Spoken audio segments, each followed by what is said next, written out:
ಸ್ನೇಹಿತರಿಗೆ ವಿಶೇಷವಾಗಿ ನಾಳೆ ಏರ್ಪಡ್ತಾ ಇರುವಂಥ ಗುರುಪುಷ್ಯಾಮೃತ ಯೋಗದ ಬಗ್ಗೆ ತಿಳಿಸ್ಕೊಡ್ತೀನಂತ. ಜ್ಯೋತಿಷ ಶಾಸ್ತ್ರದ ಪ್ರಕಾರ ಹೇಳಬೇಕು ಅಂತಂದರೆ ಈ ಗುರುಪುಷ್ಯಾಮೃತ ಯೋಗ ಅತ್ಯಂತ ಶ್ರೇಷ್ಠ ಯೋಗ ಅಂತ ಹೇಳ್ತೇವೆ. ಯಾಕಂದರೆ ಗುರುವಾರಕ್ಕೆ ಪುಷ್ಯ ನಕ್ಷತ್ರ ಸ್ಪರ್ಶವಾದರೆ ಸಾಕು, ಅದನ್ನು ಅತ್ಯಂತ ಶುಭ ಯೋಗ ಪ್ರಾಪ್ತಿಯಾಗ್ತದೆ ಅಂತ ಹೇಳಿ.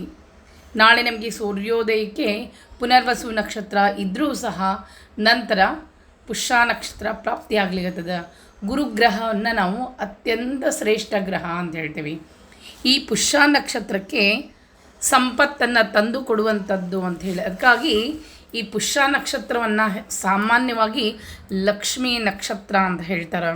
ಹೀಗಾಗಿ ಗುರುವಾರ ಅತ್ಯಂತ ಶ್ರೇಷ್ಠ, ಗುರುಗ್ರಹ ಅತ್ಯಂತ ಶ್ರೇಷ್ಠ ದಿನವಾದ್ದರಿಂದ ಆ ದಿನ ಪುಷ್ಯ ನಕ್ಷತ್ರ ಸ್ಪರ್ಶ ಆದರೆ ಅಲ್ಲಿ ವಿಶೇಷ ಯೋಗ ಇರ್ತದೆ. ಅದರ ಜೊತೆ ಇನ್ನೊಂದು ಅಂದರೆ ಚಂದ್ರ ಕೂಡ ತನ್ನ ಸ್ವಂತ ಮನೆಯಾದಂಥ ಕರ್ಕ ರಾಶಿಯಲ್ಲಿ ಸ್ಥಿತನಿರ್ತಾನೆ. ಈ ಮೂರು ಯೋಗಗಳು ಒಂದಾಗಿ ಕೂಡಿದಾಗ ವಿಶೇಷ ಯೋಗ ಪ್ರಾಪ್ತಿ ಆಗ್ತದೆ. ಅದನ್ನು ಗುರುಪುಷ್ಯಾಮೃತ ಯೋಗ. ಆ ದಿನ ಮಾಡಿದಂಥ ಎಲ್ಲ ಕೆಲಸಗಳು ನಮಗೆ ಸಿದ್ಧಿಯನ್ನು ತಂದುಕೊಡ್ತದೆ. ಅದರಲ್ಲೂ ಈ ಪುರುಷೋತ್ತಮ ಮಾಸದಲ್ಲಿ ನಾಳೆ ದಿವಸ ಯಾರು ಪೂಜೆ ವಿಶೇಷ ಪೂಜೆ ಫಲಸಿದ್ಧಿಗಾಗಿ ಪೂಜೆಯನ್ನು ಮಾಡ್ತೀರೋ ಅವರಿಗೆಲ್ಲ ಇಷ್ಟಾರ್ಥಗಳು ಬೇಗ ಈಡೇರ್ತದೆ. ಅದಕ್ಕಾಗಿ ಸತ್ಯನಾರಾಯಣ ಪೂಜೆಯನ್ನು ಮಾಡೋರಾಗಿದ್ದರೆ, ವಿಶೇಷ ಪೂಜೆಗಳನ್ನು ಮಾಡೋರಾಗಿದ್ದರೆ ನಾಳೆ ಈ ದಿವಸ ಮಾಡ್ಬೋದು. ಇನ್ನು ಈ ಒಂದು ಅಧಿಕ ಮಾಸದಲ್ಲಿ ಖರೀದಿ ಅಷ್ಟೊಂದು ಒಳ್ಳೆಯದಲ್ಲ. ಬಂಗಾರ ಖರೀದಿ ಬೇಡ ಅಂತಲೇ ಹೇಳ್ತೀನಿ. ಆದರೂ ಕೂಡ ಖರೀದಿ ಮಾಡ್ತೀನಿ ಅಂದರೆ ಮಾಡ್ಬೋದು. ಇನ್ನು ನಾಳೆ ವಿಶೇಷವಾಗಿ ಮಕ್ಕಳಿಗೆ ಅಡ್ಮಿಷನ್ ಮಾಡೋದು ಹಾಗಿದ್ದರೆ, ಅಷ್ಟೇ ಅಲ್ಲ ಮಕ್ಕಳಿಗೆ ಪುಸ್ತಕಗಳನ್ನು ಖರೀದಿ ಮಾಡೋದಿದ್ದರೆ, ಮಕ್ಕಳಿಗೆ ನೀವೇನಾದರೂ ವಿದ್ಯಾರ್ಥಿಗಳಿಗೆ ಪುಸ್ತಕ ದಾನ ಕೊಡೋದಿದ್ದರೆ, ಏನಾದರೂ ವಸ್ತುಗಳನ್ನು ನಾಳೆ ಈ ದಿವಸ ದಾನ ಕೊಡಬೇಕು ಅಂತ ಇಟ್ಕೊಂಡಿದ್ರೆ ಅಧಿಕ ಮಾಸದ ದಾನ ನಾಳೆ ಅತ್ಯಂತ ವಿಶೇಷ ಯೋಗ ಪ್ರಾಪ್ತಿ ಆಗ್ಲಿಕ್ಕದ. ಸಿದ್ಧಿಯನ್ನು ಕೊಡುವಂಥದ್ದು ಅಮೃತ ಸಿದ್ಧಿ ಯೋಗ. ಅದಕ್ಕಾಗಿ ನಾಳೆ ದಿವಸ ಗುರುಪುಷ್ಯಾಮೃತ ಯೋಗ ಬಹಳಷ್ಟು ಸಿದ್ಧಿಯನ್ನು ತಂದುಕೊಡ್ತಾ ಇದೆ. ಇನ್ನು ಈ ಸಮಯದಲ್ಲಿ ಪ್ರತಿ ಸಲ ಹೇಳಿದ ಹಾಗೆ ಮಕ್ಕಳಿಗೆ ವಿಶೇಷ ಜ್ಞಾನ ಹೆಚ್ಚಾಗಬೇಕು ಅಂದರೆ ಗುರುಪುಷ್ಯಾಮೃತ ಯೋಗದಲ್ಲಿ ಅವರು ಅಂದರೆ ರವಿ ಹುಟ್ಟೋಕ್ಕಿಂತ ಮುಂಚೆ ಅಂದರೆ ಸೂರ್ಯೋದಯಕ್ಕಿಂತ ಮುಂಚೆ ನಿತ್ಯ ಸ್ನಾನವನ್ನು ಮಾಡಿ ಒಂದು ತಿಂಗಳ ಪರ್ಯಂತ ಅಂದರೆ ಒಂದು ಪುಷ್ಯ ನಕ್ಷತ್ರದಿಂದ ಇನ್ನೊಂದು ಪುಷ್ಯ ನಕ್ಷತ್ರ ಬರೋವರೆಗೂ ಒಂದು ಮಂಡಲ ಅಂತ ಏನು ಹೇಳ್ತೀವಿ, ಆ ಮಂಡಲದಲ್ಲಿ ಮಾಡಿದಂಥ ಪೂಜೆ ಪುನಸ್ಕಾರಗಳು ಮಕ್ಕಳಿಗೆ ಬೇಗ ಯಶಸ್ಸನ್ನು ತಂದುಕೊಡ್ತದೆ. ಜ್ಞಾನ ಅಭಿವೃದ್ಧಿ ಆಗ್ತದೆ. ಈಗಾಗಲೇ ಬೇಕಾದಷ್ಟು ಜನರು ಮಾಡ್ಯಾರ. ಅದರ ಕಮೆಂಟ್ಸ್ ಕೂಡ ಹಾಕಿದ್ದನ್ನು ನೀವು ನೋಡ್ಬೋದು. ಇವತ್ತೊಂದು ವಿಶೇಷವಾಗಿರುವಂಥ ಜ್ಞಾನ ಅಭಿವೃದ್ಧಿಗೆ ದತ್ತಾತ್ರೇಯ ಸ್ತೋತ್ರವನ್ನು ಹೇಳ್ಕೊಡ್ತೇನೆ. ಯಾರು ಬೇಕಾದರೂ ಬೆಳಗ್ಗೆ ಬೇಗ ಮಕ್ಕಳ ಹತ್ರ 3 ಸಲ ಹೇಳಿಸಿದರೆ ಸಾಕು, ಒಂದು ತಿಂಗಳ ಪರ್ಯಂತ. ಅಂದರೆ ಈ ಒಂದು ನಕ್ಷತ್ರದಿಂದ ಪುಷ್ಯ ನಕ್ಷತ್ರದಿಂದ ಮುಂದೆ ಬರುವಂಥ ಪುಷ್ಯ ನಕ್ಷತ್ರ ಯಾವ ದಿನ ಬರ್ತದಂತ ನೋಡಿ ಮುಂದೆ ಹೇಳ್ತೇನೆ. ಅಲ್ಲಿವರೆಗೂ ಈ ಒಂದು ಮಂಡಲವನ್ನು ಮಾಡೋದ್ರಿಂದ ಮಕ್ಕಳಲ್ಲಿ ಜ್ಞಾನ ಅಭಿವೃದ್ಧಿ ಆಗ್ತದೆ, ನೆನಪಿನ ಶಕ್ತಿ ಹೆಚ್ಚಾಗ್ತದೆ. ಇದ್ರ ಜೊತೆ ನಾನು ಈಗಾಗಲೇ ಪ್ರಜ್ಞಾ ವಿವರ್ಧನ ಸ್ತೋತ್ರ ಕೂಡ ಹೇಳ್ಕೊಟ್ಟೇನಿ. ಎಷ್ಟೋ ಜನರಿಗೆ ಒಳ್ಳೆಯದಾಗ್ಯದ.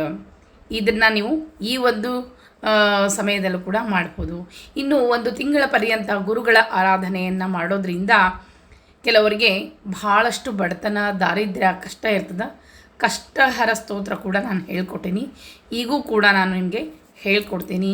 ಒಂದು ತಿಂಗಳ ಪರ್ಯಂತ ಕಷ್ಟಹರ ಸ್ತೋತ್ರ ಪಾರಾಯಣ ಮಾಡೋದ್ರಿಂದ ಮನೆಯಲ್ಲಿರುವಂಥ ಕಷ್ಟ, ದಾರಿದ್ರ್ಯ ದೂರ ಆಗ್ತದೆ. ಒಂದು ತಿಂಗಳ ಪರ್ಯಂತ ಮಾಡಿ ನೋಡ್ರಿ. ಕಷ್ಟಗಳು ಬರೋದು ಸಹಜ. ಇದ್ದಾಗ ಏನಾದರೂ ಗುರುಗಳ ದಾರಿ ತೋರಿಸಿದಾಗ ಅದನ್ನು ಅನುಸರಿಸಿ ನಡೆದಾಗ ಎಷ್ಟೋ ಕಷ್ಟಗಳು ತಾನಾಗೇ ಕರಗಿ ಹೋಗ್ತದಂತ. ಅದಕ್ಕಾಗಿ ನಾಳೆಯಿಂದ ನೀವು ಈ ಕಷ್ಟಹರ ಸ್ತೋತ್ರವನ್ನು ಶುರು ಮಾಡಿ ನೋಡ್ರಿ. ಮಕ್ಕಳಿಗೆ ನಾಳೆಯಿಂದ ಒಂದು ತಿಂಗಳ ಪರ್ಯಂತ ಈ ದತ್ತಾತ್ರೇಯ ಸ್ತೋತ್ರ ಕೂಡ ಹೇಳಿ ನೋಡ್ರಿ. ಜ್ಞಾನ ಅಭಿವೃದ್ಧಿ ಆಗ್ತದೆ. ಅಸ್ಯ ಶ್ರೀ ದತ್ತಾತ್ರೇಯ ಸ್ತೋತ್ರ ಮಂತ್ರಸ್ಯ ನಾರದೋ ಋಷಿ ದತ್ತಾತ್ರೇಯೋ ದೇವತಾ ಅನುಷ್ಠುಪ್ ಛಂದಃ ಸಕಲ ಕಾಮನಾ ಸಿದ್ಧರ್ತೆ ಜಪೇ ವಿನಿಯೋಗ ಅಂಥೇಳಿ ಮೊದಲು ಇದು ಸಂಕಲ್ಪ. ಇದು ನಂತರ ಈ ಸಂಕಲ್ಪವನ್ನು ಹೇಳಿಕೊಂಡು ನಂತರ ನಾ ಹೇಳಿದ್ದನ್ನು ಕೇಳಿದರೆ ಸಾಕು. ಈ ಸ್ತೋತ್ರವನ್ನು ವಿಡಿಯೋ ಕೆಳಗೆ ಹಾಕಿರ್ತೀನಿ. ಅತ್ರಿ ಪುತ್ರೋ ಮಹಾತೇಜ ದತ್ತಾತ್ರೇಯೋ ಮಹಾಮುನಿಃ ತಸ್ಯ ಸ್ಮರಣ ಮಾತ್ರೇಣ ಸರ್ವ ಪಾಪೈ ಪ್ರಮುಚ್ಯತೆ. ಈ 2 ಲೈನನ್ನು ಹೇಳ್ಕೊಟ್ಟೇನಿ. ಇದನ್ನು ವಿಡಿಯೋ ಕೆಳಗೆ ಹಾಕಿರ್ತೀನಿ, ಅಂದರೆ ಡಿಸ್ಕ್ರಿಪ್ಷನಲ್ಲಿ ಹಾಕಿರ್ತೀನಿ, ನೋಡಿ ಹೇಳ್ಬೋದು. ಇನ್ನು ಬಹಳ ಕಷ್ಟ ಆದ ಅನ್ನೋರಿಗೇನು ದತ್ತಾತ್ರೇಯಿಂದ ಒಂದು ಸ್ತೋತ್ರ ಅದನ್ನು ಅವರಿಗೂ ಕೂಡ ಹೇಳ್ಕೊಡ್ತೀನಿ. ಅನ್ಸೂಯಾತ್ರೆ ಸಂಭೂತೋ ದತ್ತಾತ್ರೇಯೋ ದಿಗಂಬರಃ ಸಮರ್ಥಗಾಮಿ ಸ್ವಭಕ್ತಾನಾಂ ಮುದ್ಧಾರ್ತಾಂ ಸಂಕಟದಲ್ಲಿ ಇದ್ದಂಥ ಎಲ್ಲರೂ ಕೂಡ ಈ ಸಂಕಟದಿಂದ ಮುಕ್ತಿಯನ್ನು ಪಡೀತಾರೆ. ಅವ್ರು ಕೂಡ ಈ ಶ್ಲೋಕವನ್ನು ಹೇಳಿ ಇದನ್ನು ಕೂಡ ನಾನು ವಿಡಿಯೋ ಕೆಳಗೆ ಹಾಕಿರ್ತೇನೆ. ಇನ್ನು ಈಗಾಗಲೇ ರಾಯರ ಕಷ್ಟ ಪರಿಹಾರ ಸ್ತೋತ್ರ ಕೂಡ ಹೇಳ್ಕೊಟ್ಟೇನಿ, ಅದನ್ನು ಕೂಡ ನೀವು ಹೇಳ್ಬೋದು. ಕಷ್ಟ ಪರಿಹಾರ ರಾಘವೇಂದ್ರ ಸ್ತೋತ್ರ ಅಂಥೇಳಿ, ವೀಣಾ ಜೋಶಿ ಅಂಥೇಳಿ ನೀವು ಸರ್ಚ್ ಮಾಡಿದರೆ ಖಂಡಿತ ಸಿಗ್ತದೆ. ಅದನ್ನು ಕೂಡ ನಾನು ಹೇಳೀನಿ. ಈ ಅಧಿಕ ಮಾಸದಲ್ಲಿ ವಿಶೇಷವಾಗಿ ಗುರುಗಳ ಆರಾಧನೆ, ದೇವತಾ ಆರಾಧನೆಗೆ ಮಹತ್ವದ.